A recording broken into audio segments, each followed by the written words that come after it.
چنانچہ برادران کی آمد سے قبل ہی حضرت یوسف علیہ السلام نے امور سلطنت کی باغ ڈور سنبھالی اور تعبیر خواب کے مطابق شروع کے 7 سالوں تک غلے کی خوب کاشت کرائی اور اپنی خداداد بصیرت سے اس کا ایسا زبردست انتظام فرمایا جس سے ملک میں رفاہیت اور خوشحالی عام ہو گئی۔ پھر مرحلہ آتا ہے تعبیر خواب کے دوسرے جز کا، یعنی قحط نے اپنے پاؤں پسارنے شروع کیے، اور ملک مصر ہی کیا بلکہ یہ قحط اطراف و اکناف میں ہوتا ہوا ارض کنعان تک بھی جا پہنچا۔ اور چونکہ اس قحط کے ساتھ ساتھ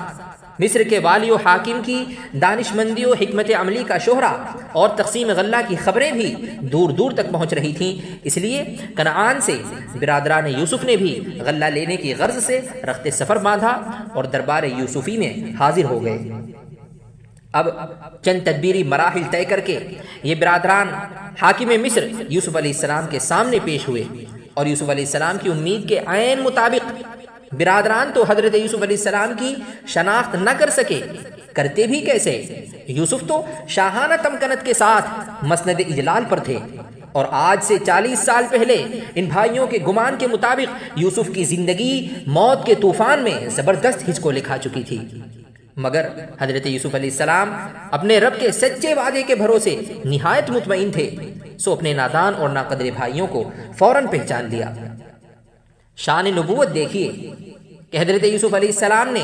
بھائیوں کے ظالمانہ رویے کو برطرف کر کے نہ ان کے اعزاز و اکرام میں کوئی کمی کی، اور غلے کی قیمت بھی ایک خاص تدبیر سے انہی کو لوٹا دی